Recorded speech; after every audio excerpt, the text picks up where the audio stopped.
ka na ika'y mawiwili. So mga par, dahil nga sa mainit na pinag-uusapan sa bakbakan ng ating pambansang kamaong Manny Pacquiao kalaban si Mario Barrios na gaganapin si July 19 sa Las Vegas, nagsalita na nga po ang Team Barrios mga idol kung bakit nila una pinalagan si Manny Pacquiao kaysa humanap ng laban ng kapwa nito kampiyon sa dibisyon. Ano yan ni Barrios mga idol? Priority daw nila na makalaban si Boss Manny dahil ito na daw ang last chance nila na makalaban si Pacman sa bakbakan. Hindi na daw nila pinalagpas mga idol na makalaban ng isang icon katulad ni Boss Manny. Magandang record daw ito para kay Barrios at tataas daw ang market value nito kapag nasilat niya si Pacman. Kung uunahin kasi ni Barrios mga idol na lumaban sa unification fight, posibleng mawalan na si Barrios ng pagkakataon na makalaban ng isang Manny Pacquiao na siya daw talagang magpapatibay sa kanyang resume. Well, wais din pala itong si Barrios mga idol. May sarili din siyang plano para sumikat gamit ang pangalan ng nag-iisang 8th Division World Champion.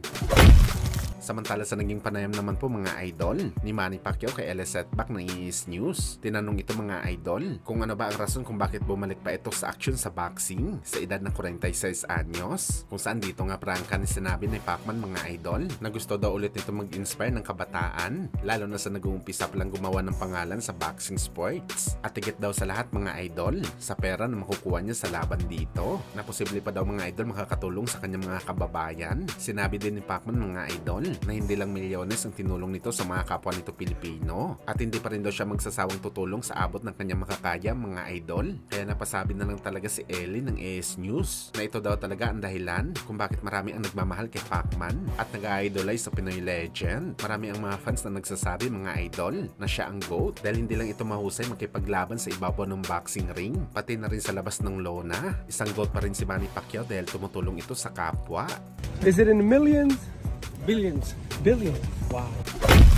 Sa kabilang banda naman mga idol, meron naman po rumors na kumakalat sa social media na sakaling swertihin daw ang ating pambansang kamao Manny Pacquiao sa laban nito kay Mario Barrios at maagaw nito ang WBC title. Tuloy pa rin daw mga idol ang laban ni Pacman kung saan napabalita mga boss na posible daw sa October mapalaban ulit si Boss Manny sa selebrasyon ng Trila in Manila na dito gaganapin sa Pilipinas. At ayon dito mga idol, posible daw labanan ni Manny Pacquiao itong si Devin Haney para sa kanyang unang title defense dahil si Boy Ilong ang number 1 contender ngayon ng WBC. Well, magandang plano to mga idol kung sakali. Devin Haney kontra kay Pacman. Siguradong mapapagod talaga si Boss Manny sa laban dito. Pero gayon pa man mga idol, malabo pa sa sikat ng araw na mangyari ang rumors na to dahil ang tunay talaga na challenge ngayon kay Boss Manny ang laban talaga nito kay Mario Barrios. Lagpasan muna nito ang Meksikano bago pumunta sa bakbakan kay Haney Boy. Kapag nanalo si Pacman, depende na sa kanya mga idol kung sino ang kanyang next fight. Unahin lang talaga muna nito si Barrios dahil sa bakbakan na to mga idol, underdog si Boss Manny na kay Barrios lahat ng atensyon para manalo kontra sa nag-iisang 8th Division Champion.